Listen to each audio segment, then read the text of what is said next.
Dry स्किनसाठी best उपाय काय? सगळ्यात बेस्ट म्हणजे अंगाला तेल लावणे म्हणजेच अभ्यंग करणे. रेग्युलर अभ्यंग कोणी केलं पाहिजे? तुमच्या घरातले लहान मुलं, मोठे व्यक्ती, आजारी व्यक्ती, नंतर जे सतत ट्रॅव्हल करत असतात, खूप सारं बोलण्याचे त्यांचे व्यवसाय आहेत, जसे सिंगर्स आहेत, सेल्स मार्केटिंगवाले आहेत, या सगळ्यांनी जरूर अभ्यंग केलं पाहिजे. पण या सगळ्यांनी आठवड्यातनं किमान एकदा तरी मसाज मात्र जरूर घेतला पाहिजे. अभ्यंग म्हणजेच मसाज ना? नाही, दोन मध्ये फरक आहे. अभ्यंग म्हणजे फक्त अंगाला तेल लावणे आणि आंघोळ करणे, पण मसाज मध्ये तुमच्या बॉडीला मर्दन केलं जातं, म्हणजेच जोर लावून तुमच्या बॉडी मधले लिम्फॅटिक ड्रेन केला जातं आणि ते कुणीतरी प्रशिक्षित व्यक्तीने करायला पाहिजे.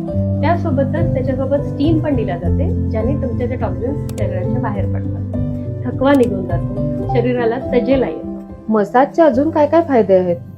सगळ्यात इम्पॉर्टंट